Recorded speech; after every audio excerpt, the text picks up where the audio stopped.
What's up, everybody? Hi, welcome back. Episode 38. Feeling great. 38. Yeah, it's pretty crazy. When you look at the number, I'm like, I feel like we should have more, but then also I'm like, it's a lot of shit. Mm-hmm. Like, It's a lot of vulnerability Yeah. on the internet. I gotta say this because I see people always go, not everybody needs a podcast. So I watch this guy and he does these interviews on like the subway in New York. Oh God, he's the best. So funny. Hot takes. Yeah. Hot takes, I need to be on this because I have a lot of hot takes.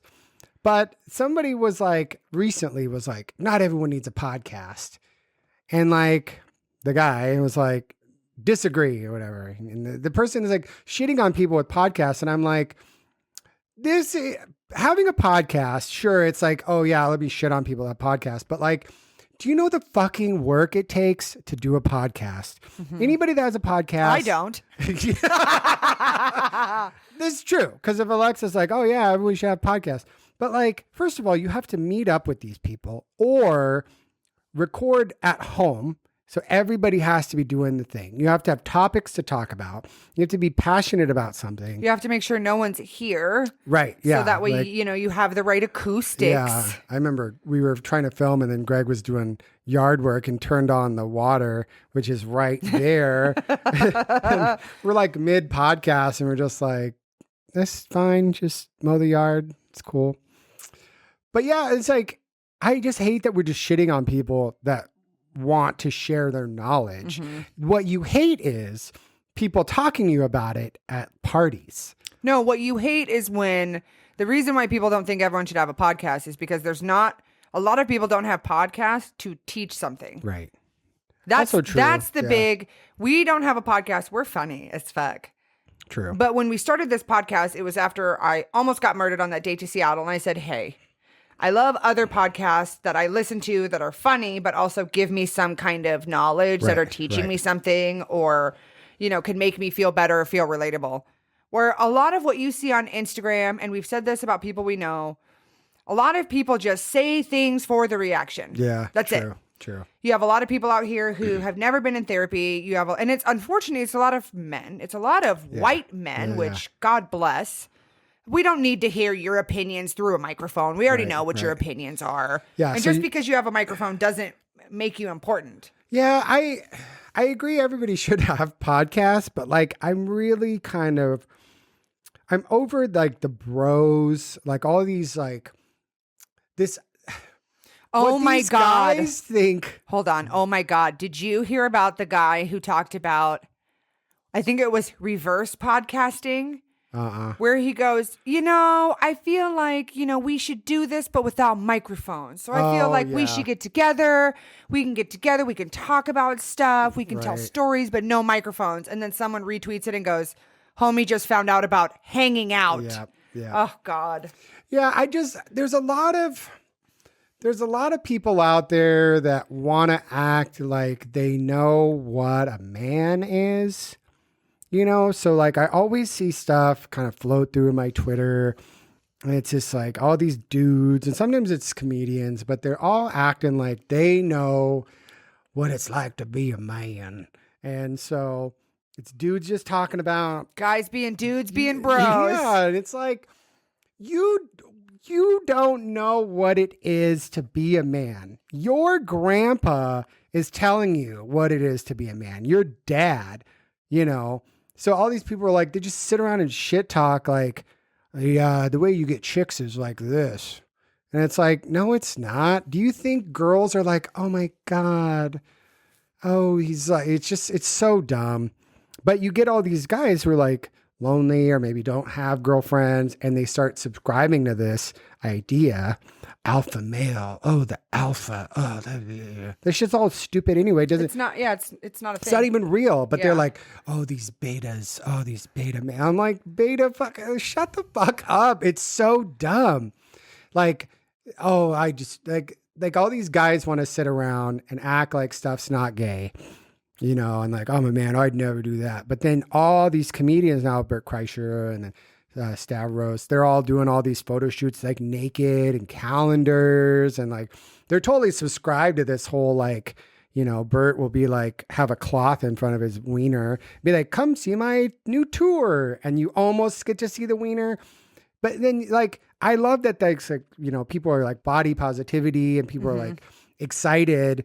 But then on the other spectrum, you got these guys who are like, oh no, when you're a man, you don't do that stuff. And well, it's like, homophobia, right? It's homophobia, but then you're also masking that to an audience that you don't like. Right. So you're like, I'm not gay, but like, let me show you a little bit of sideball. But like Bert, I think is great. I think Tom Segura is great. Right. And I think that like kind of group of people playfully use that. I like that type of stuff. But then you have these other people that like, they're just so stuck in this idea of like, I'm a man and I got to work this job and I got to work 60 hours a week and I got to have a big truck and I got to provide. You got to provide for your wife and you don't do this and don't do this and don't talk about your feelings. And it's like, are you okay? Like, I feel like you need to like, these guys need to just like have some friends, go to a therapist, just be the type of person that you want, not what a podcast is telling you. Right. You know? Oh, it's so funny that you're saying this because we talk so much shit about my ex-boyfriend. Yeah. I just want to, everything you say just would be like, and that's a perfect segue into... No, I don't know. But I think people should have podcasts and people should be able to share stuff that they're knowledgeable about. But it's just like, suck a dick. It's okay. Suck a dick twice. Like... Yeah, don't knock it till you try it, all right? Like...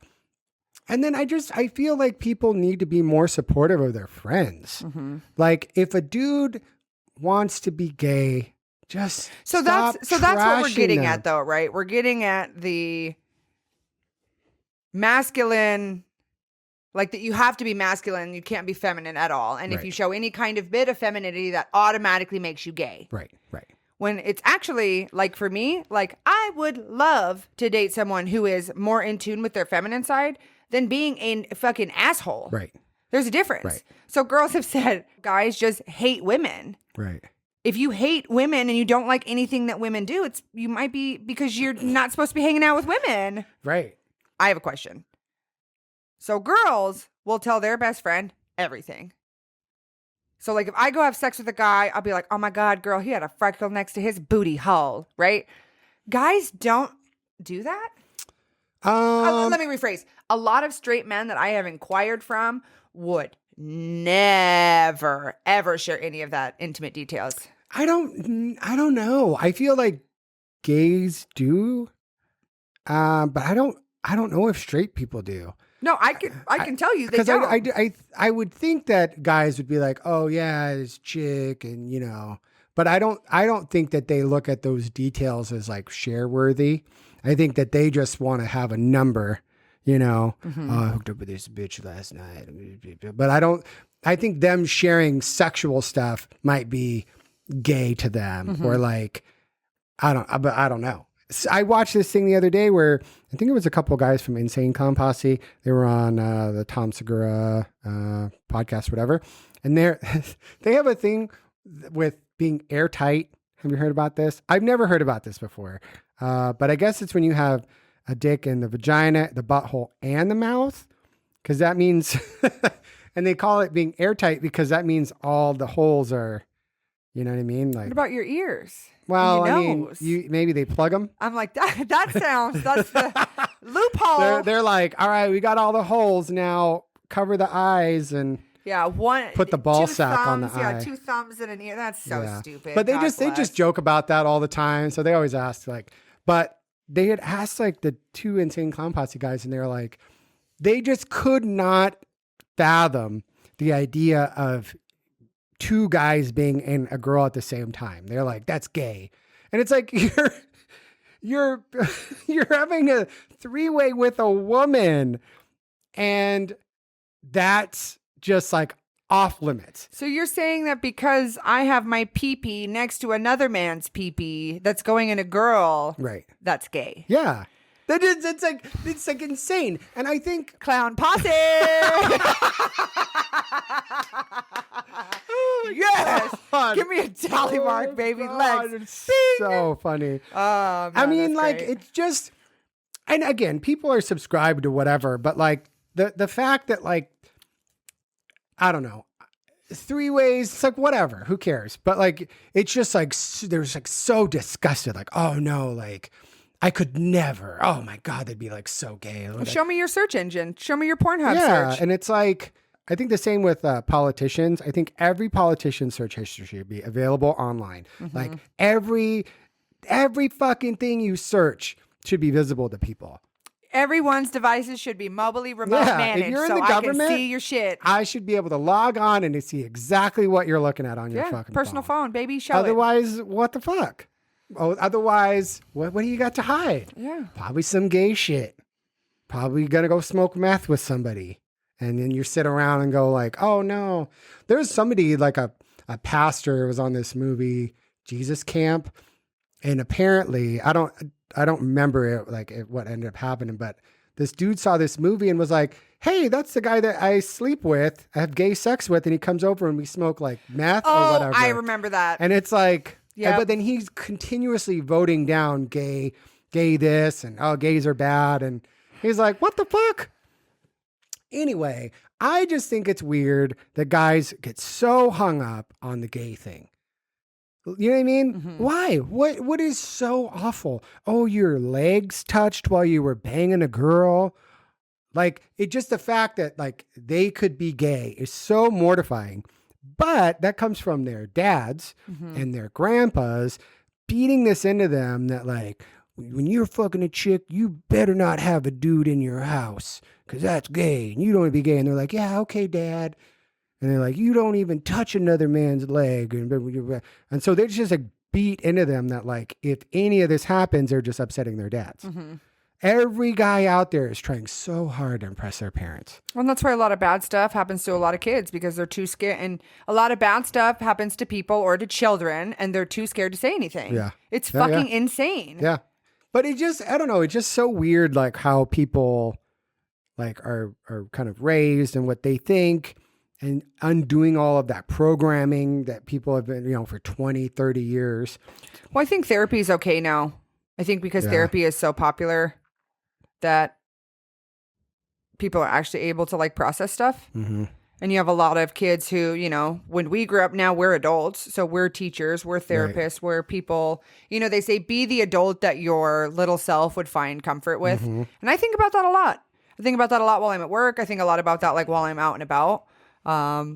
It's just weird how motherfuckers get behind a microphone and think they the shit. Mm-hmm. Well, and a lot of people say shock stuff. Well, that was more like of a you talked joke about. because we talk behind a podcast. No, but I mean, like a lot of podcast stuff, like people will say things to have that like bait clip. Yeah, that's true. But then I think a lot of dudes just, I call it base rot. That's my term for it. I feel like you have a base that you have a podcast or a show or whatever, or your Instagram. Those people start giving you money. They start getting you views. Now you're like stuck making content for those people. So you're not going to turn on all your fans and start going, oh, you know what? Actually, I believe this now. So you're basically going to continue to appease your base, give them the content that they want. And then you're like 2 years in and they're paying for your house and all your bills. So now what? Now you're just doing that forever. And it's just so weird that like, I don't know. Well, it's okay for a guy to make money off a podcast, but a girl can't make money off OnlyFans. Well, and that's another fun, interesting point is like, I talk to so many people because you'll have stuff with like OnlyFans experiences or girls that and then I don't know what it is with men, but I feel like straight men are all in this like group and they all have to defend everybody else. So if you're like, oh yeah, my friends was doing OnlyFans, or oh, my friend's a girl, she's doing OnlyFans, and then the boyfriend got upset about it, right? And if I'm telling this story to another dude, oh yeah, no, fucking guys hate that shit, this girls shouldn't be on OnlyFans if they want to be a mother, and you're like, what the fuck are you even talking about? right? And then you spend money on OnlyFans. You spend money on porn and OnlyFans and whatever, all these things, go to strip clubs or whatever. But if somebody is making money on OnlyFans, oh, shame. Oh, that's bad. Oh, she's not mom material. And it's like, you don't even know these people I'm talking about, but all these dudes always are just sticking up for other dudes and their feelings.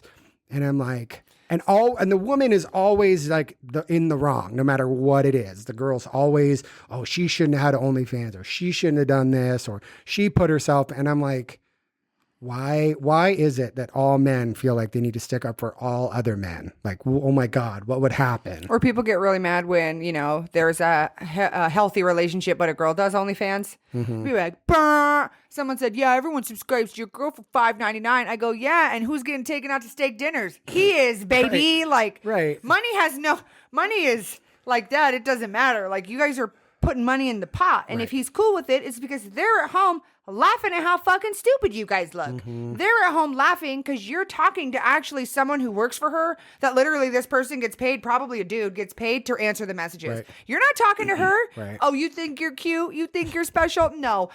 Joe down in fucking marketing, he's the one writing you back because she's got the photos. It's a business.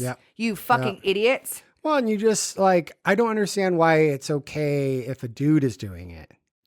I mean, again, we need to be mad at the system. This isn't stuff that just came about one day. Men in the country are like supposed to be like the main player, the main dude. Women are there for you to date. They're there for you to conquer. Everything is designed for you and not for the, women are only there to support a man. It's fucking crazy. Like that one kicker on the Chiefs or whatever, I don't remember his fucking name, but he's like, oh yeah, the girls should, he's doing his graduation speech or whatever. Oh my God. And he's like, and a lot of women out here and, oh my God. And then they should be going and making a man happy and being a mom. And his mom is like a fucking surgeon or dude, something. Shut the fuck up. This idea of like what men think like everything should be for them. You want to know why things were like that? Because women didn't have rights. Yeah, they had to. Like your grandma was stuck with your grandpa because she didn't have a credit card. She couldn't buy a car. She couldn't do anything by herself. She couldn't buy a house. She was stuck with your fucking grandpa. Yeah. She was stuck with your grandpa, and that's why there's this weird fucking like you gotta hold someone captive. And it's funny we motherfucking bring that up because I was held captive for fucking 2 years. Yeah, I hate this idea, that we're living in a society that our grandparents and their parents built. And I've always said this, like, you wouldn't let your grandpa tell you how to dress, right? If your grandpa right now was like, hey, let me pick out an outfit, you'd be like, get the fuck out of here. Get your fucking pants up here, dress like you're from Up, big ass glasses. You just clown, people just clown their clothes. I mean, whatever, it's a style, but then they're going to go, how you should treat a woman and you should make her do this for you and we're like, yeah, that sounds great. But like, we don't subscribe to like their attire. We don't have to subscribe to their way of thinking. They didn't have internet back then. I would definitely say that would be, and this is our take on it because we didn't have healthy parents. Right. You know what I mean? We didn't have the grandma and grandpa that are the ones you go over Christmas. They're the ones who help you bake the cookies. Like we don't have that family dynamic. So all we're used to is people in our close lives who like to talk shit and like to say things just for the shock and awe. I fucking can't. I fucking can't. I don't like being taken advantage of. Right. Well, you get these guys like Andrew Tate and they'll be on the fucking podcast talking about shit, and it's just like, dude, what the fuck? Like, what do you know? Like, oh, I'm out there, I get bitches, and it's like, oh, I gotta get like a muscled out dude with a Lambo. Boring. Oh, you got a Lamborghini. Oh, you got a McLaren. Ooh. For those of you who listened to last week's episode, thank you for coming back for more of the shit show that is my dating history. Yeah. So we always kind of laugh about how, like, anytime there's any kind of like breakup or any kind of like fallout, Ryan and I will always kind of laugh about like, oh, well, how long do you think, before they come back around? And we always kind of laugh, right? It's half joking, half serious, because more likely than not, they do always come back around at some point. So when I date someone for a little bit and, we stop talking, or they come up with some, I'm not ready to date right now, but, I know I was on a dating app, but I'm not ready for dating, even though, I was trying to date you. I'm just, not ready for dating. Right, It's just also comical. right. And a majority of them do come back, and it's always really funny. Oh, bitch. We got to fucking tell this one before we fucking move on, because there was one guy I was really excited to finally get to go have a drink with. Met him at this easy bar that's down the street from my house. We sat. It was really cute. We made out for like half hour afterwards. The whole time we're making out, he's like, you want to go back to your place? And I'm like, no, like, what? We got to be adults. I had to work early in the morning. He was flying out of town the next day. And so I'm like, no, because I know how that is. The person that I dated right before him came over, and I never really sleep with people on the first date, and it just was really messy, right? So I'm like, no, we're not going to sleep together. Like, I'll see you when you get back from your trip. And so we text. He ends up staying on his trip for a little longer, and he's like really excited to come back. And so, not necessarily. I always laugh because what guys think is sexting to a girl, she's just like fucking sitting on the couch eating bonbons, and she's fucking texting you back. And so he's texting me, and it wasn't necessarily sexting or anything of that sort. But I can't remember if we were talking about a blowjob or something. And, the reciprocation for a girl is eating her out. And I made a comment about that. And this motherfucker said, oh, by the way, I don't eat out girls that I just met for the first time.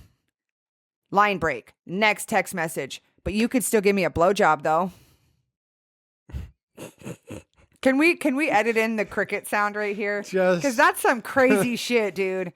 That's some crazy shit. So we're going to acknowledge, first and foremost, it is absolutely okay to tell someone that is not something that you're into. Right. Like, if I meet people and I don't want to sleep with them because that's not what dating is about for me, it's too easy. I'm going to say, hey, like, we can go on some dates. Let's explore. Let's see how things go. I just want to let you know, though, we're probably not going to like. Right. Or I'm not looking to sleep together right away or whatever your boundary is. I mean, if you're like, I don't sleep with girls before I get married, that'd be nice to know ahead of time. But the reason why I was really pressed about it in that moment, and I acknowledge that I created the weird feelings. Right. Because I swear to God, if you would have been at my house that first night after our first date, you begged me to take me back to my house. If you didn't do the thing I asked you to do, and you what you're going to be fucking naked and go, well, I don't eat out girls. I don't know yet. I'd be like, you know what my fucking nipples look like? It seems like you know me well enough. All right. So that was the pinnacle where I was like, no, I'm done. Because you were going to put me in such an awkward situation before you had the fucking audacity to tell me that. You think you're going to come back to my house for a free blowy after the first night? Right. You buy me one glass of fucking champagne. You think you're getting free blowies. Well, and the fact that it's like, I'll take a blowjob, but I'm not going to like eat out a woman. How is that? You know what I mean? How is that different though? Like, it's the same shit. Right. It's just guys don't want to do it because of whatever fucking reason. I don't get it. TV shows and society has kind of demonized this, like, oh, I don't even know what to do down there. Better learn. How? Better learn. How? I'm gay and I could figure it out. Yeah, we've said that before. You know what I which is mean? pretty funny. Like, it's like they're going down there and they're like hacking away through a jungle and they're like, where? Oh, there's like two shits. Yeah, where's the horizon? There's like two things. I'm going off of memory from a while ago, but I know there's not a lot. Also, you could, I'm gay. I don't know, but I'm assuming if you just tried to cover a wide area, a wide net, you're probably going to do something. Right? So you just go, well, I'll try doing this and then this. And then if the girl is going, oh yeah, that's great, or they're making sounds, then you kind of hone in on that area. It's like a massage. You don't need to do the whole back. Just get the areas that feel good. Right. Oh my God. Yuck, dude. So gross. But like, I hate this idea where guys are like, I'm such a man and I don't eat pussy, but I'll get my, you know. Well, but it's like, but aside from that, if it's about sexual health, me sucking on your pee-pee is the same fucking concept. So what he said would have been okay. Right. Had he not immediately Asked for a line blowjob, break, yeah. told me a blowjob was fine. Yeah. Oh, but you can suck a minute. After Oh my immediately God. almost putting me in a situation where I like Legally Blonde, baby, I would kick your ass out of my apartment. Yeah, just I'd say, naked. you need to put your clothes in, you need to get the fuck out of here. That's crazy. Yeah. That you would put me in such an awkward spot. Because it's not like I'm asking you to like eat ass. not even You know what I mean? It's not like what am I? The it's not that different. It's just guys are just like dumb. They think that like, oh, I'll be getting serviced, but I don't want to do. Well, are you thinking that like you would rather just give me an STD than you take one from me? That's a perfect segue, bitch.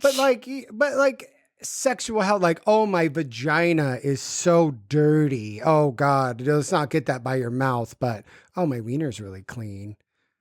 As if you're not going to suck my dick and then we're going to make out at some point later. Also, I think that's fucking crazy. If you're going to do the deed, you should be okay with getting kissed at any point from start to finish. Oh, from pre-flight check. I don't give a shit, yeah. Yeah, from pre-flight check to emergency landing, you better be okay kissing me on all fronts, all aspects. Yeah. Because if I suck your pee-pee and you won't give me a kiss, get the fuck out of my bed. That's crazy. This is your body. Right. This is something from inside of your body. Crazy. And you don't want to reconnect?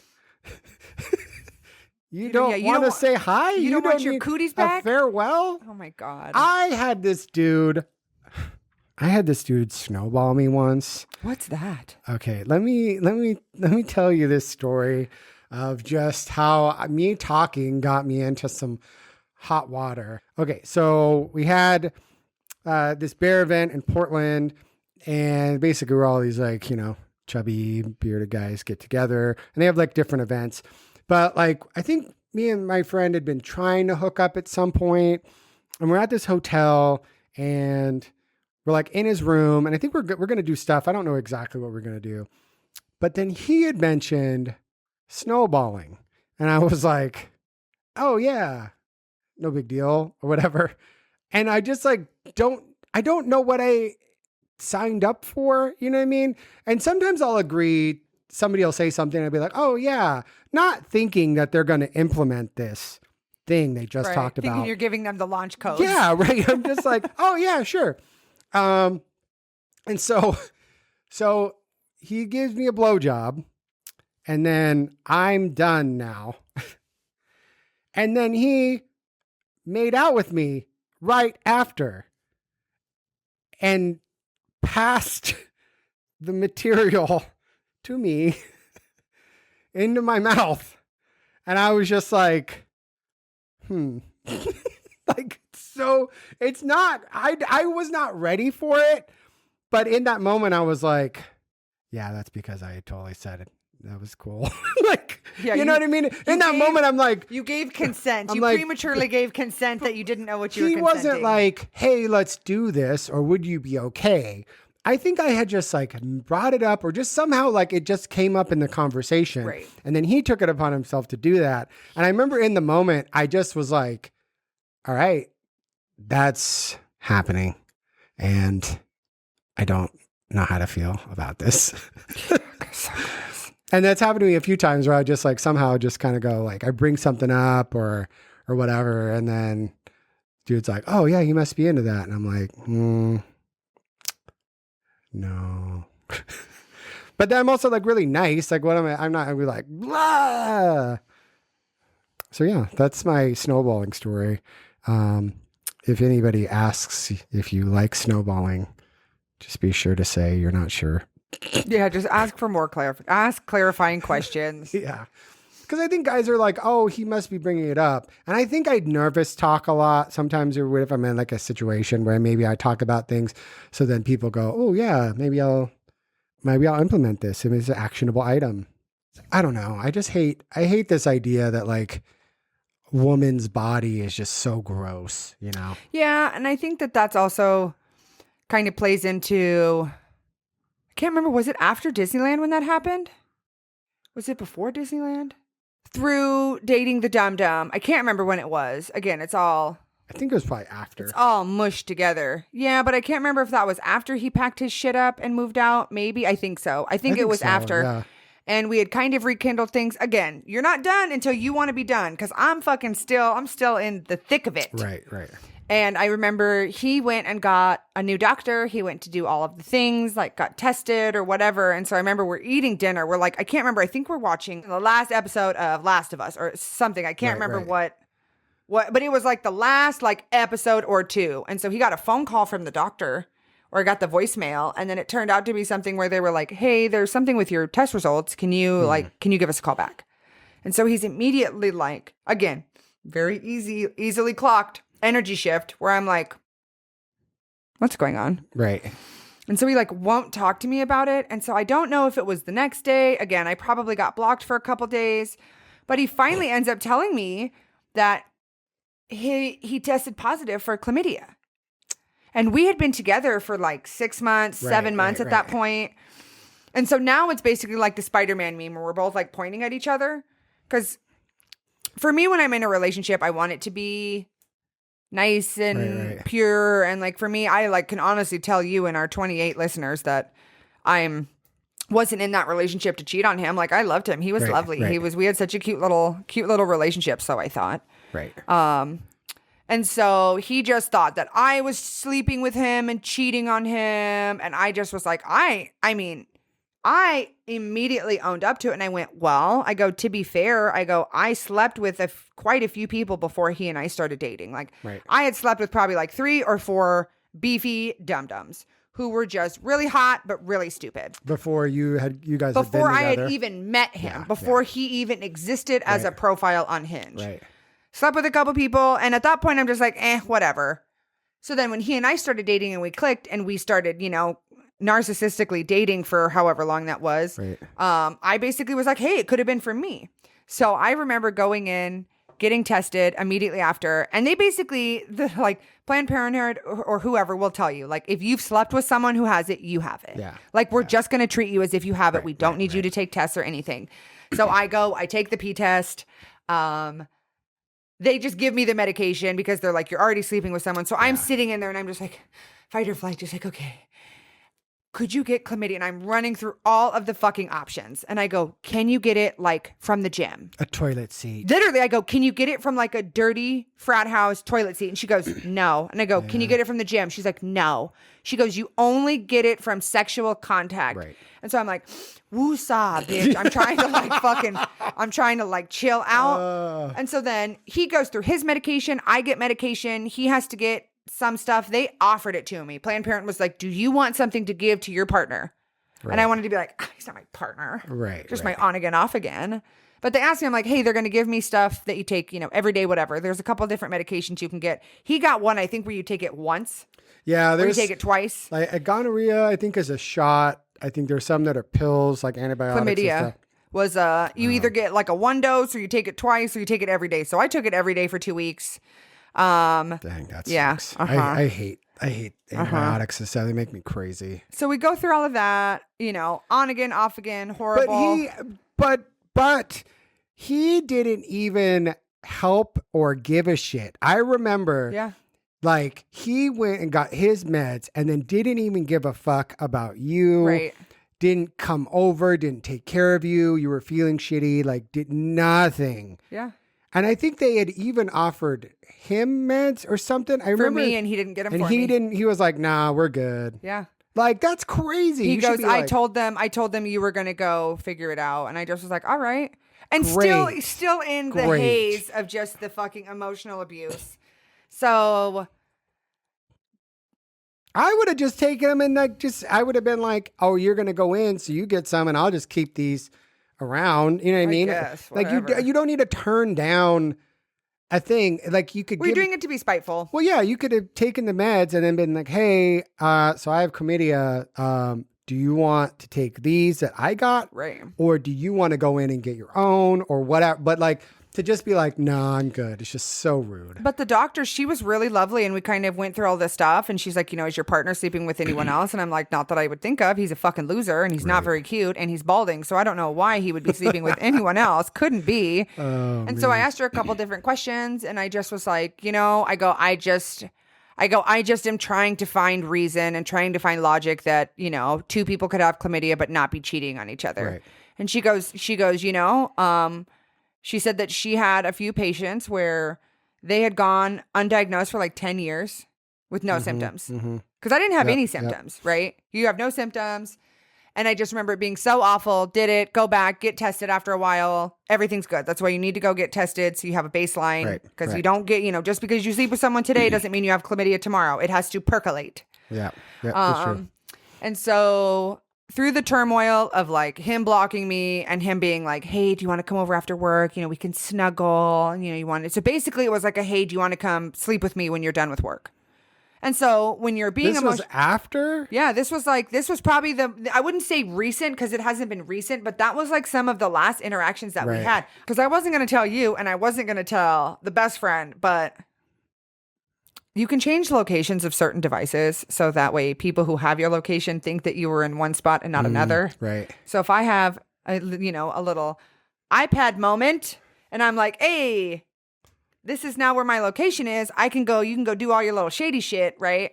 And so I wasn't doing that to cheat on him. I was doing that to go see him because he's such a fucking shithead that everyone would have We'd have been like, freaked out. Did you just get kidnapped? Yeah, literally freaked out. Why are you kind of by your work, but not really? But yeah, And so I was trying to beat the allegations of going to see the shitty ex-boyfriend. So we'd go over, it'd be cute, it'd be snuggly, we're like hang out, we'd snuggle. And then, inevitably we would have sex for the most part. And I just remember, I think I was really sick. I can't remember if I had COVID or something. And he was like gonna bring me something or was like, oh, hey, like, you're not feeling, you want me to drop you off something, which felt weird anyways. Cause he never did that ever. Anytime I was sick, he always turned his back on me, didn't either want to get sick or whatever. Snowstorm, couldn't get stranded away from his job because he had to go. Like there was no. This guy sounds so bad on paper. Yeah, it was bad. And I remember it had been a while since he and I had spoken. It had been, I'd say like months.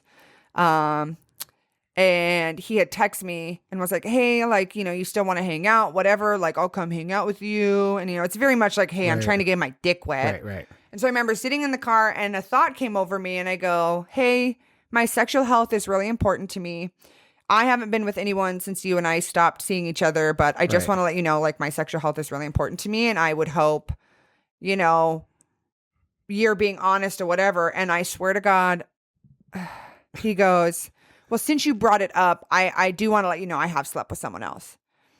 And I went from 0 to 1,000 in like 2 seconds, not even half a second. I just went from, wow.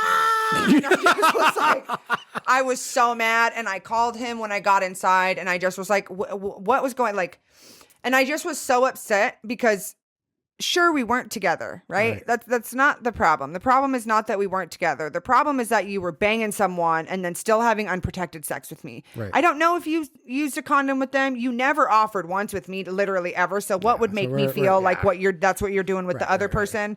Was it your ex-wife? Was it someone new? Like it was so unfair to me. I wouldn't even say unfair because hindsight, whatever the fucking saying is, I was putting myself in that situation. There was no commitment. There was nothing. So I was so upset because I thought that he was going to show me the respect that I was showing him. After all this time. I know. You're like, I'm sorry. It's so stupid. I just think he would be good. I'm not building a good case for myself, I mean, I think you just hoping that he would change and be better. And I think he was making you think like he was better when he wasn't being better. Well, all he kept saying was, because I called him and I was freaking out on him. And I was like, don't ever speak to me ever again. Don't call me. Don't text me. I never want to hear you. I hope I never see you ever again. Right. And the only thing he kept saying to me was, we like Ross, we were on a break. He's like, we weren't together. And it doesn't, again, it has nothing to do with the fact that we weren't together. It was the fact that you were having unprotected sex with someone else, and then you were having sex with me. Right. Yet when I told you I slept with people 7 months before we found out we had chlamydia, that was a problem. Right. But you're out. And here's the thing. It is too much, and it does myself too much of a disservice to think about, did he cheat on me the first time? Right. Anything. I had to tell my best friend. We got to a point, and have grace on your friends also if they're going through hard stuff. You don't have to make someone feel shitty that their partner is relentlessly cheating on them. You don't have to put that out there. If it's brought up, sure. But like, that's like, as helpful as it is, you are gaslighting that person. So like when my best friend would be like, well, he's probably cheating on you the whole time. Or, well, he probably had a Hinge profile the whole time. Sure. But also, my mental health is still really important. We can acknowledge that that's probably what was going on, but I already feel so bad. It's like the therapist. It's already so bad. You know what I mean? God, you're just I love it because everyone's like, yeah, this guy fucking sucks. He's probably out. And you're like, no. Never. My fantasy. Yeah. You're like, ow, I got burned. And you're like, well, I'm sorry. Well, but immediately after that, I was so upset. I honestly, and I apologized to my neighbors. I yelled so loud, I made my apartment shake. Damn. And then I realized my window was open in my bedroom, so I slammed my window closed. Yeah. Oh, and I just was like, how dare you? The neighbors are like, well, I'm glad she's getting the closure. Yeah, right?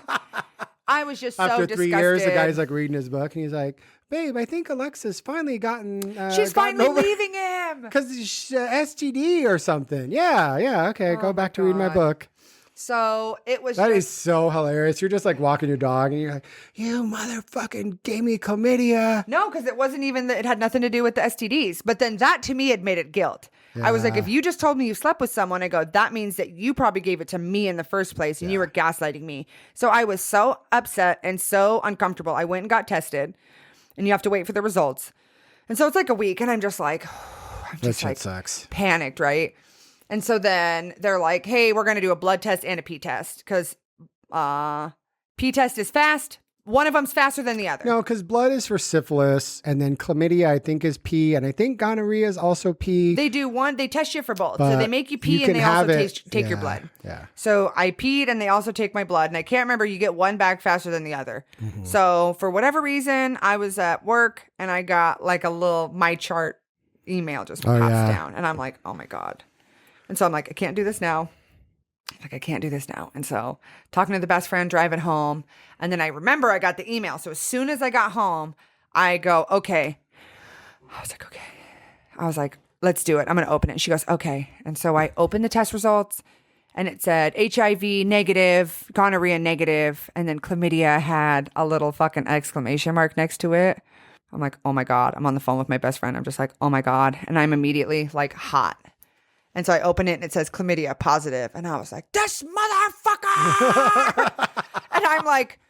and I'm immediately like, I can't say triggered, but I'm immediately redlined. Like I'm immediately like, I almost turned my car back on and just was like, I'm gonna drive over to his house. So best friend is like, you need to just chill out for a second. She's like, go inside, hang out. So I literally go inside, and I'm like, and I'm just like, stoking the fire. Yeah. And I'm like, gonna freak the fuck out. I'm like spiraling. I'm like, I have fucking chlamydia again. I was like, no way. That's wild. Dude, I was second time. Bitch, like, I couldn't believe it. And I was like, this motherfucker. I was like, whoever he's sleeping with. And I just was like, Kramer. Yeah. Like I'm like, I'm gone, baby. I'm so bad.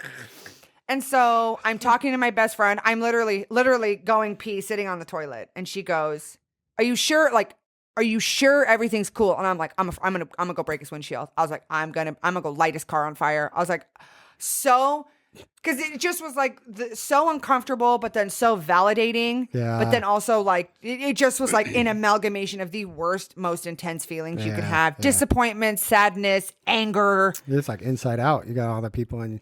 Yeah, I get anxiety. Yeah, just like everyone's freaking out. Yeah, everyone's like, holding hands and I'm like, woo! Yeah. So I'm panicked. I'm like pulling off my work clothes, changing because I'm so upset. And she goes, are you sure you saw everything right? Like, can you go back and just check? Like, just make sure. And so I go back, I click in, I go to my chart, I look at the fucking test results, and it is the chlamydia test from a year and a half ago. Oh. Yeah. So I did not, in fact, get my chlamydia results back. I got my, 2 results back. And then knowing that I got tested for the things just kind of went bink, bink, next one on the list. But that one was from years ago, 2023, whatever. Right. And so I go, oh my God. And I'm like, oh my God. I go, it's old results. And she goes, bitch, I was putting my fucking shoes on. I thought I was going to have to fucking pull you like off of his car. That's crazy. She goes, I was going to follow your location. This is a real one. That's a good best friend. But she was literally like, go check the results. Like, what's going on? And so thankfully negative, but like, could you imagine? It would have been the Romeo and Juliet. And we laughed about this because she goes, you would have gone and broke his windshield. Or you would have gone and fucking knocked his front teeth out, which I could. And she goes, I would have had to call you from jail. Right. And I would have had to call you to jail. Hey, call you Lex, at jail. So funny story. Yeah, she would have had to call me at jail and been like, hey, Lex, so actually those test results were the old ones and we just got your new ones back. You actually don't have chlamydia. Yeah. So... That's great. That's so funny. Yeah. I mean, obviously traumatic. Oh, yeah. But like... And then got my results back later. They were negative. And so I just was like... STDs are like... It's kind of like whatever. At this point, with gay men and stuff, it's like whatever. I mean, I think it was like the first episode or whatever, I talk about my friend giving me chlamydia knowingly. Oh, God. And, how uncomfortable that is. Because it's just like, go get tested often. Get tested regularly. Like, you need to, like we said, have that baseline. And when you get tested, you just take the medication. Right. Like, it sucks, but like, it's not like the end of the world. Right. Now with like herpes, people are like, oh, the herpes and the herpes sores or whatever. Right. When they test for herpes, they don't even test. A lot of places don't even test for herpes because my doctor said that the test just says, do you have it or have you had it? Right. But there's not like a differentiator between them. Right. So if you get cold sores, I get cold sores a lot. You technically have herpes. So your shit will flag on a herpes test. But now you get like, oh God, I'm damaged goods and all this shit. Then it's like, go get some valcyclovir. Don't do shit if you have an outbreak. You know what I mean? There's like things that you can do to avoid, but like, especially herpes, because you're like, oh my God, herpes. It was like demonized. Well, it's so hurtful. Yeah. I think in that moment it was so hurtful because he had, after the fact, let me know that he had slept with someone else. And that was it. Like I was hand to the universe. That was it for me. I was done. I blocked him on everything. And I said, we are not going back. Yeah. We're not going back. I'm not going through this again. I look like an idiot. I can't feel like an idiot. Right. And I decided in that moment, that's when I was done. Yeah. And I blocked him on everything. And it's been over a year. Yeah. At least, if not longer. And I want to say it was, in the last couple months, all of a sudden, well, very funny because I dated this guy who was an EMT and I just loved him to pieces. He was adorable, funny, really smart, really intelligent, worked at an ER. I loved it because the shit that he talked about was crazy, but also he's such a good person, right? He's like, oh yeah, I got these shears. And he's like, I shear people's clothes off. And I'm like, what the fuck? Yeah. And he goes, oh yeah, they bring people in after car accidents. He goes, I literally have to scissor their clothes off. And he's like, and he hands them to me to hold. And I'm like looking at him. He goes, oh, don't worry. Like I sanitize them with bleach or whatever. And I'm like, this is some fucking crazy shit. Yeah. So we'd sit there and talk like this. And I'm like, wow, like my feet kicked up on the bed. Like this is crazy. He was the other 530 area code. So I'm at home, I'm making lunch, whatever. I want to say it was my day off, thankfully. Right. And all of a sudden I look at my phone and it's a 530 number, a couple other whatever.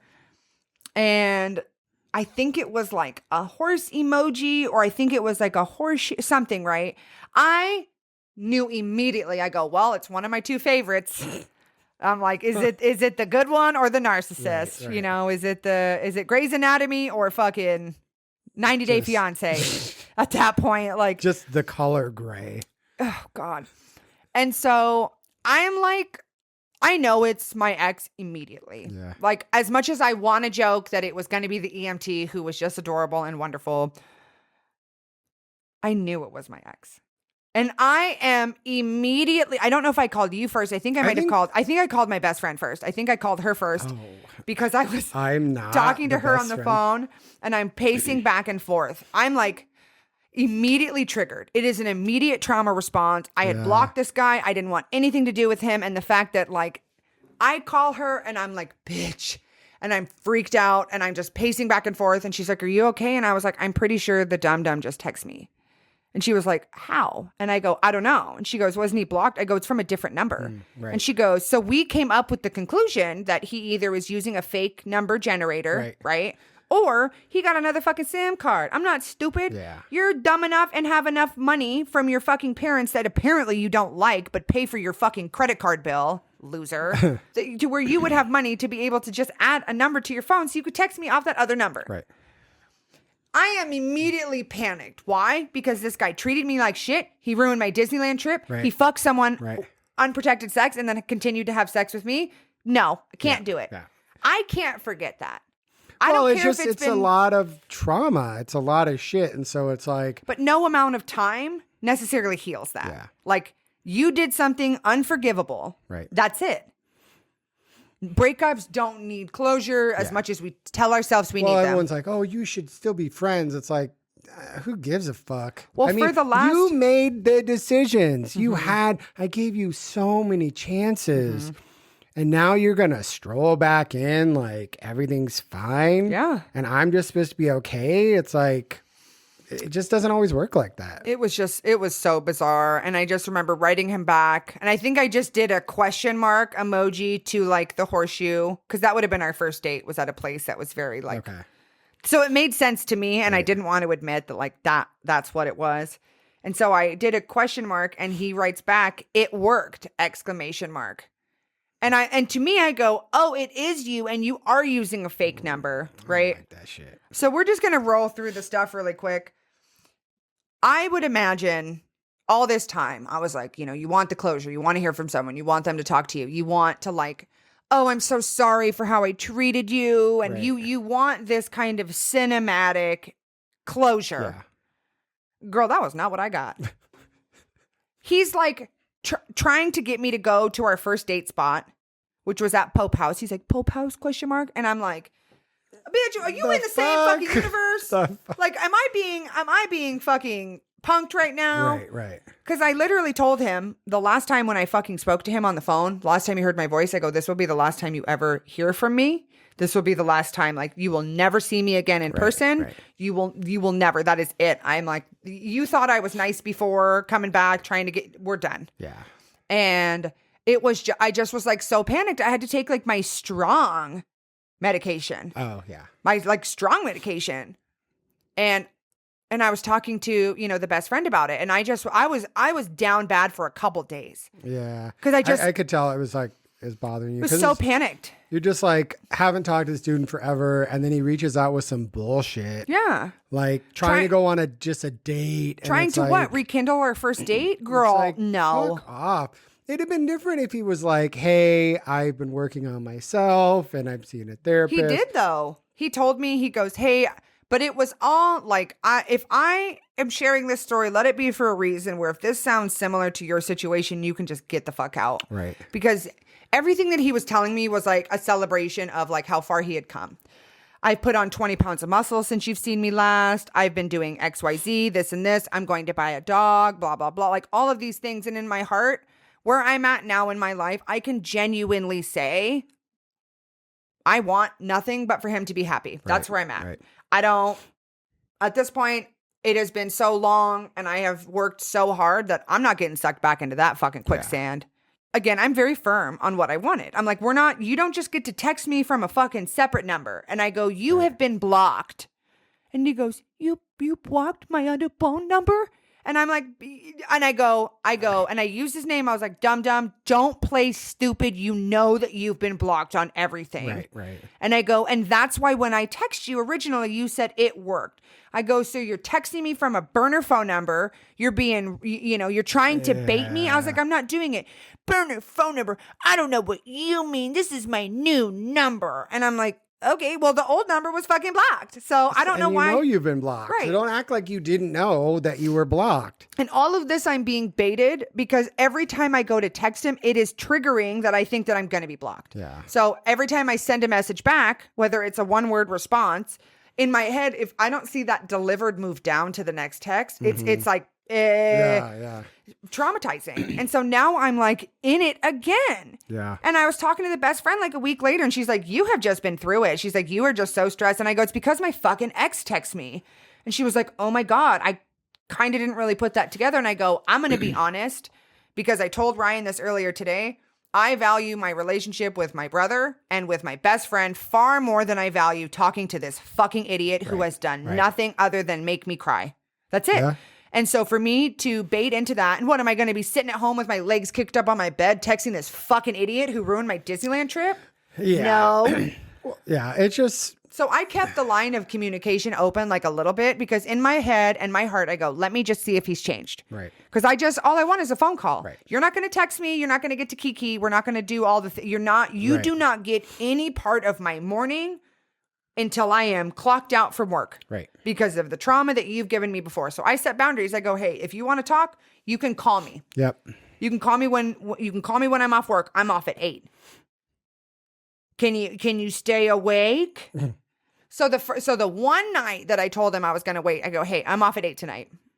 If you want to have any kind of conversation, it's going to be talking to me. Right. We're going to do a phone call. Yeah. Because I want to ask him, does your therapist know that you're talking to me? Right. Does your therapist know that? Would you want to sit with me and your therapist to give you accountability of how fucking crazy you have acted to me? There's just so many things going through my mind, and this motherfucker isn't giving me nothing. He sends me a fucking Getty image of a dog he might go pick up, maybe. Right. Talks about how he's going back to Costco to get, dog food. You know what people who have dogs love to do? Take photos of their fucking dogs and send them to people. Yeah, you gotta. So you tell me you got a puppy? You're telling me you got a fucking puppy and you're not going to send me nothing? Crazy. Yeah, that's blasphemous. Yeah, I mean, he's also an idiot. So I just could see him making it all up. Just like... Still living, told me he gained weight, working on his gains, moved into his own apartment, got all the things. And it's like, for me, I literally told him before I blocked him, I go, hey, there was never a doubt in my mind that you weren't going to be successful. There was never a doubt in my mind that you weren't going to be successful and you weren't going to make positive improvements. I go, I'm so proud of you for making those changes. And I was like, but it no longer involves me. Yeah. And that was where I wanted to leave it. Yep. I just was like, I'm cool. We can't do this. I was like, it's not going to be something where you gain access to my life again. I refuse. Yeah. I refuse. Well, it's just shitty that, if he would have been like, hey, I really want to apologize, or can we talk, or can we get together just so we can just have some whatever. But he just comes in with the same bullshit, loser stuff. Nothing. Sure, you've made some adjustments in your life, but like, why do I need to be bothered with that? And it was like, it was almost, I felt like him sharing that stuff with me about how far he came felt a little disingenuous by like trying to make me feel smaller. Yeah.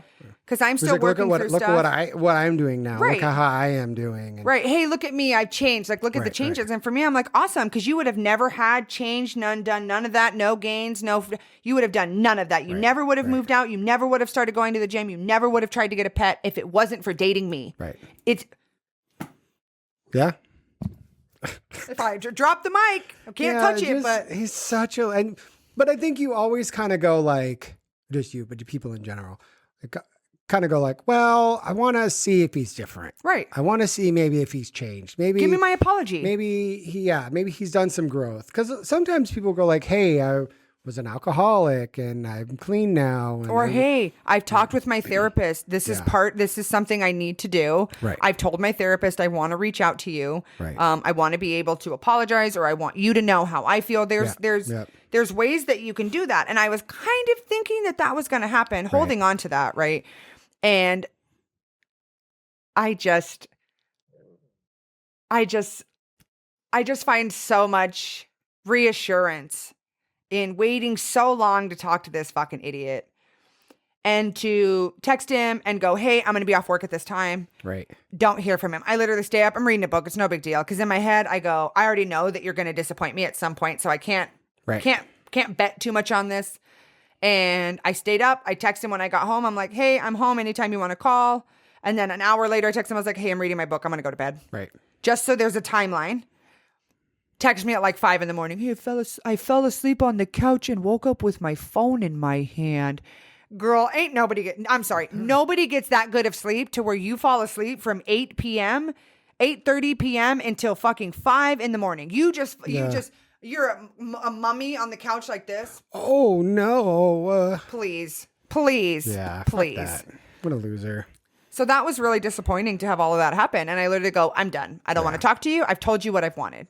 You can have a phone call with me where we can talk, or I'm not doing it. Yeah. Well, you have to have those boundaries too. It's like, you don't just get access whenever you feel you want to come into my life, because there's a lot of trauma. You're causing this response. And I know you probably get off on that. 1,000%. And you probably just want to make me miserable. It's not like you're sitting here trying to make me happy all of a sudden, because you literally haven't done that this whole time. So it's like you're trying to throw this shit in my face, or you're trying to like make yourself feel good. Yeah, I just felt like he was trying to waste my time again. It was like it almost felt like, how long can I drag this out? How long can I remain relevant? Right. Versus just saying, hey, like, I need to have a conversation with you. Or all I wanted to do was have a conversation where I could tell him that I have moved on. I'm done. I have no attachment. There's no longer anything. I have nothing but, unfortunately, I have nothing but good feelings for you. Spread your wings. Go be with someone else. Right.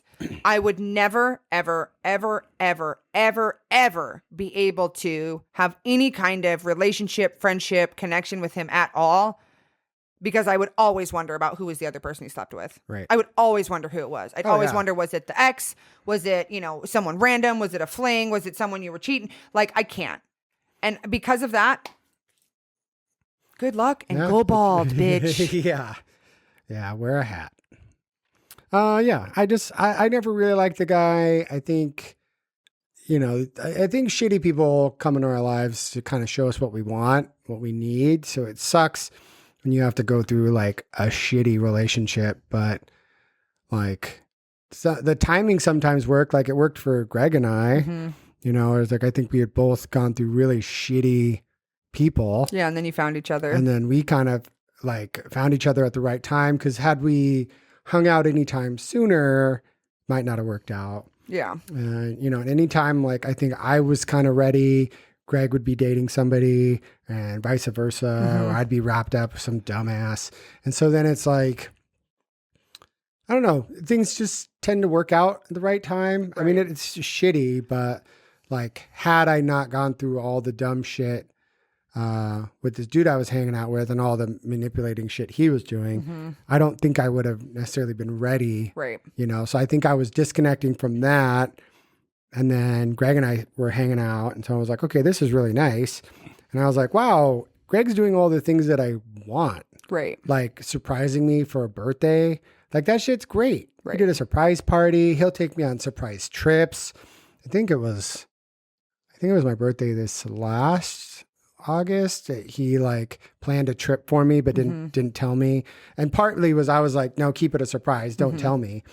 And so it's just all those like really cute things. And then these, other guy I was hanging out with, my birthday would come around and I'd be like, are we even going to hang out? Right. Are you even going to text me and say, hey, or acknowledgement? Do we get to hang out for Christmas or Thanksgiving, or like I was never invited to things. And I don't know, it just kind of gets to a point where you're like, I think I'm good. Yeah. I think I'm done. I've tried a bunch of times, and fool me 5 times, shame Right. on me. So as much as it is for me, the thing that I learned is no closure is closure. yeah, No closure is closure.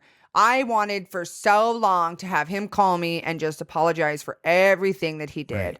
And when he texted me, even though it was panicked and it was very flighty for me, I still was like, man, I wonder if, here's my moment. This is the cinematic moment. And when I stood up for myself and I was like, hey, like, you don't want to talk to me? I don't have time for this. And he blocked me again, bitch. He blocked me again after he used, again, I'm going to say second phone number, same phone, bitch. Like, get out of here, you fucking loser. Blocked me again.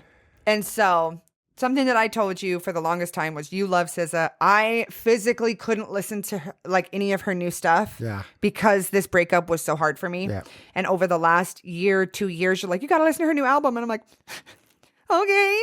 Because I just so good. Yeah. And It's she's so got a good. couple songs though. She's got one song that's called Special. Oh, bitch, I'll cry to that one. That's like the pinnacle of, being broken up with. And she's like, I dated a loser and now I'm just a loser. And you're like, oh my God, I just feel so much of that. So my full circle moment was after he blocked me, I was so mad and I was going to redline and I go, nope, no, not going to do it. Right. And I was like comical. He blocked me and I was like, oh my God.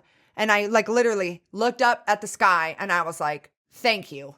I go, because now you're showing me you will never, ever, ever change. Right. You will never change. No amount of healing, no amount of muscles, no amount of puppies, no amount of big dick. Nothing will take away the fact that you're a little fucking selfish bitch. And when you're mad or someone tells you something that forces you to have to look into yourself, you're going to block me and you're going to run from it. Yep. You will always be avoidant. Yeah. Like good luck and Godspeed to the next girl, guy, whoever he wants to date.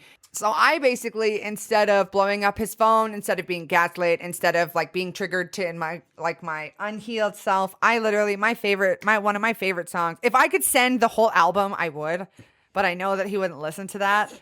But literally, she's got the song called Far. Yeah. And in the very beginning, she's like, how do I deal with rejection? She's like, I'm dealing with a lot of rejection right now and it makes me feel very small. And I listened to her say that part and that will make me cry. Yeah. And he goes, well, that's wonderful. If nobody wants you, you're free. Right. And so I took the Spotify link to that song and I put that in a text message keyed up for whenever he was going to fucking text me at some point. And under that song, I put in the text, same text, I said, thank you for setting me free. Right. So as soon as he texted me, I want to say it was, I knew it was coming. I was just like, I'm like fucking like Mom Before Christmas for like fucking 3 days. I'm just like, oh my God, this is fucking. Just in your bathrobe. Yes, I'm just like, so happy. So good. And I had that text message keyed up and I went, no, I go, fuck this. This is how we heal. I'm done. I'm not doing this. You're never going to change. And so when he texts me, I'll show you the thread, That's bitch. amazing. He's talking to himself and he goes, can we not make up, but he's like, can we, hold on, what did he say? Find common ground or he's like, hey, can we make up? He goes like, hey, can we make up like no claws? Because he says that I have claws because I don't know, because you fucking traumatized me for so long. You think that I'm not going to be like, oh my God, welcome in. Hey, MTV Cribs, come on in. Yeah. And so then he texted me and he said, hey, can we talk like no claws? And all I did was send the text message, wait for it to show delivered, and then I fucking blocked him. Thank you. Sis, if you're out there, let me tell you, I got a lot of good stories for you, girl. That was crazy. I mean, yeah. But that's what I needed, I think, in a weird way, just to be able to go like, you haven't cared about me. You haven't given a shit about me. I have to do all of this healing just to find love in myself. Like she says in that song, like I dated a loser. Now I'm just a loser because you get broken up with and you have people, you have one partner who just gets all of this, it loves so selflessly. That's what one of my really good friends says. She goes, you love so selflessly. She goes, maybe it's your journey to show people what unconditional love is so they can learn that for themselves. She goes, whether or not it's your journey for them or it's just your journey that you're helping them find that love and you can send them out into the world. She goes, you're creating love and you're showing people how to feel loved and how to be themselves. And she goes, that's a blessing. She goes, you're going to have to learn how to let go of control, and you're going to have to learn how to be okay with losing things. Yeah. Yeah, as much as people want to say. It sounds nice. You can't argue with the pattern. Yeah, but it still sucks. And like, you don't have to be people's lessons. You know, it's just people are shitty. Yeah, but that was the comfort that I needed in order to know that there's nothing wrong with me. Right. There's nothing wrong with me. I'm really wonderful. Yeah, except for my fucking horrible humor. But I mean, it just, like, I tell people, if it's not working out, you don't have to keep putting energy into it. Right. You know, just because you've been dating for this long or whatever, like, if it's not working and you guys are going different ways, or one's abusive, or it can just be that, hey, we're going in different directions. I don't really want to do this anymore. Right. You know, yes, we've been doing all this stuff, but like, you have hard lines for things. I have hard lines for things. We're not going to have a common ground. Right. It's okay for us to go separate ways. Right. He just wants to fuck and do shit when he wants. Right. He wants access to your life whenever he wants. Doesn't want to make any time for you. Doesn't want to own up to any of the stupid shit he's done. And unfortunately, you've progressed as a person and have boundaries and have shown growth. And he's still just doing whatever. I just thought it was very, very interesting how he never once asked me how I was doing. Yeah. You know what I Hey, mean? how are you? What have you been up to? Wasn't any, Like, yeah, it was all me. Hey, I'm doing this. Look at me, I'm doing this. And like my best friend, I think I even asked him, does your therapist know that you're doing this? Right. Does your therapist know that you're talking to me from a new number? Yeah. Does your therapist know that you're lying to me about you being blocked, you fucking loser? Well, Does your therapist know that you're making fake Instagram accounts and stalking your ex-girlfriend? Right. No? Yeah, I don't. Gotta figure I don't that think, out. Yeah, and it's just so childish. It's like, dude, grow up. But like, what did you go and hang out with a bunch of people, and now you want to circle back to me? Basically, And like, yeah, you go have a bunch of lame dates with a bunch of lame girls who like, don't know how to suck dick. Let and me you're try just this like, again. Let me try this. You know, and it's just like, no, I'm not that same stupid idiot that I was. I'm a new person now, and I don't want to do that. I don't want. You don't have access. I'm blocking you. Right. Stop messaging me. Fucking every time you message me, I go like, get all flush and everything's crazy. Now I got to deal with that. Right. And I just don't want to subscribe to that anymore. Right. Because for you, it's nothing. You're just shooting a couple texts. But for me, that's trauma. And I can't overlook all the shitty things you've done. But if I were reaching out, if I did the wrong and I'm reaching out to you, I'd want to appease you and do what it took to have a conversation with you. But he's not going to do that. Because I'm not going to have a conversation at 5 a.m. before I go to work. Yeah. I'm not going to have a conversation in the morning. And to me, I'm sorry. You guys can think I'm selfish. If you wanted to reach out to your ex that had you blocked on everything and all you wanted to do was talk to her, you couldn't stay up past your bedtime one evening. Like, you didn't make it to 10 p.m. one evening. You're the first one asleep at the fucking sleepover, my boy. Right.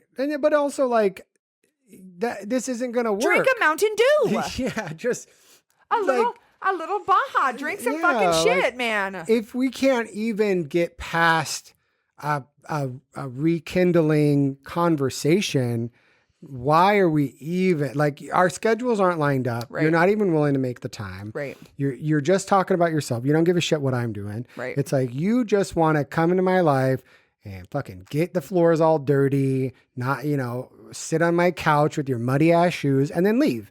And now I got to sit here and get a new couch. Right. And clean up because you just ran around in my fucking mind. So I'm glad that you were able to do that and finally kind of have the closure moment, because this guy fucking embarrassing. Yeah, it's like, well, it just was, I don't know. I think I waited for so long and I was doing everything on my end. Like, I've literally just been focused on myself. Like, when I go out on dates, people ask me, they're like, when was the last time you had a relationship? I'm like, a year or two ago. yeah.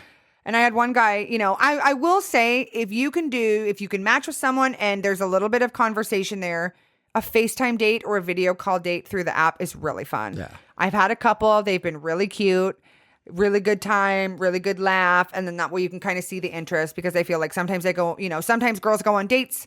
It's really cute. And then it kind of fizzles. I was like, this is a really good way to see if someone likes your personality, and then to see if that interest is still there as time goes on.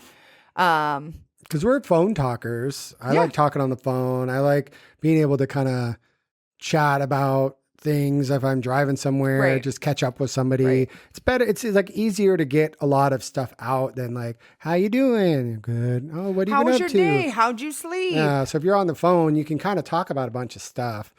And so being able to like go, I really like talking on the phone and connecting in that way. Let's just do that and see how things go. And it's nice and refreshing sometimes if somebody can keep up and, you know, have a good conversation. Right. And just laugh and giggle and just like get to know each other. I would say like a video chat is really cute. I've had a couple really good ones. I'm just really proud of you for like having that growth, putting your mental health up at a high standard. Yeah, I appreciate that. I had a really long conversation with the best friend about just how far I've come. Right. You know, I really appreciate you as my support system and Greg and, you know, my best friend and, you know, a couple of my female managers at work. Like, God bless you guys, just holding me together because I'm just in pieces because I just was so mentally abused for so long. And having a conversation with my best friend about how many tools I have in my tool belt now. Right. And had this happened a couple of years ago, I would have flown off the handlebars. Right. But now I have medication. I have things that I am able to identify within myself. I'm able to kind of sense how I'm feeling and have an internal dialogue instead of just immediately. And so that's been really nice. And so if anyone's out there, if you feel like you're going through circles or you feel like you can't get a grasp on things, like medication is okay. It has genuinely changed my life. Oh yeah. I'm a big advocate for getting on medication and then just trying other stuff. Like people go like, oh, I tried this one medication. I didn't like it. So I stopped. And it's like, no, just, you got to try to put in some effort with each medication. Cause sometimes it doesn't work right away. Sometimes it's like 2 or 3 weeks and you got to find a doctor that you like, that's willing to go to bat for you. And so I was talking to one of my friends on one of the apps and we were just kind of chatting about different things. And we were talking about like different antidepressants. And I said I had taken a bunch when I was dealing with all my claustrophobia stuff, right? When it was like really, really bad. And I was like, yeah, like some of them make it so you can't get boners and like that's really shitty. So I tried a different one. And so it's like finding a balance. Well, like 2 days later, he messaged me. He's like, dude, I didn't even think about me. Like he had a bunch of surgeries or something. So he's like, I didn't even think these medications were causing me some erectile dysfunction. And so he's like, so I talked to my doctor and we're going to switch them around. And I was like, dude, that's amazing. And he's like, no, I just like just our conversation about it. I didn't even think about it. And I was like, wow, that's great. And I'm like, hopefully you get some boners, you know, but like that type of stuff, it's like sometimes you solve a problem, but then you cause a problem. So you need to find somebody that's willing to kind of look out for those things, but also you have to be honest with your doctor. And then like, I think I did that one medication for 2 weeks and I was so tired. Yeah, I remember that. So exhausted. I couldn't get a boner. And then that weighs on you. And then there's a come off period. And then I got to try a different one. And then that was making me feel weird. So I think it was like 3 or 4 different medications I took before I finally landed on one that was good. Yeah. But a lot of people give up. They're like scared of doctors, scared of talking about stuff. You can get generic Viagra and Cialis now. This shit's cheap. It's not $20 a boner.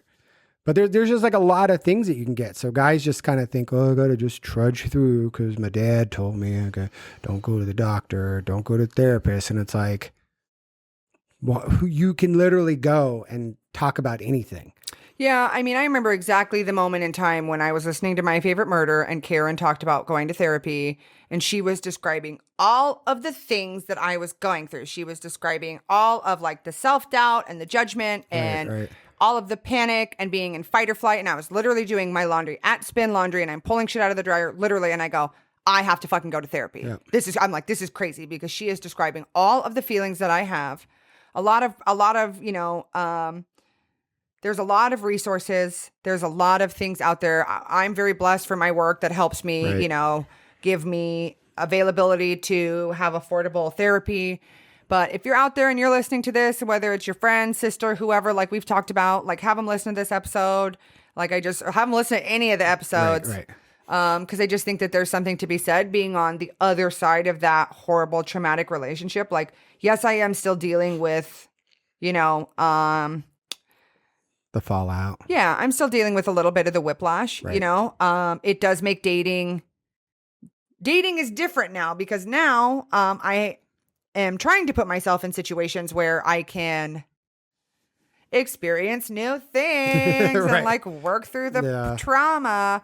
But I will say dating and going out and meeting people, having met some really nice guys, just being able to like learn to date and just like it should be a new fun experience and not like this horrible like waiting for the other shoe to drop, Yeah. you know? Yeah. Just finding somebody that you can just have fun with. I think that's really important. It's like find somebody that you like, find a best friend. Dating somebody, being in love. You should also be your best friend. Right. It's not somebody you just like come inside and then you're just like, okay, back to my Blocked. workshop. Yeah, it's like you need to have somebody that you can literally do everything with and nothing with. Right. Somebody that makes you laugh, somebody that just you enjoy being with. And if that fizzles out, it's okay. Right. But like you need to like always kind of shoot for that and not settle for just convenient or, oh, well, he does this thing and it's okay. Or, you know.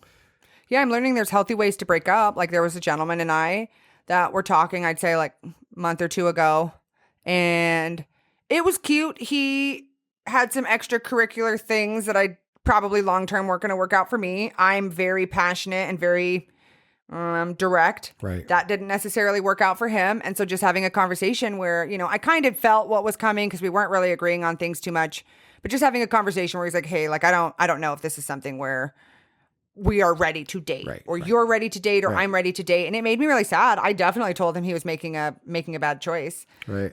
But looking back on the fact, you know, it is something where I could text him, not that I would, but it would be something where I could go, hey, like, thank you for showing me what it was like to have, you know, a healthy breakup. Right. And not having it be some crazy, you know, because that gives me tools for my tool chest to go, hey, if I go on a date with someone, hey, don't really think we're on the same page or, you know, whatever. But there are, it is possible to break up or, you know, end a connection and not have it be World War 75. Because it's just like, I don't think this is working out for me. I'm really sorry.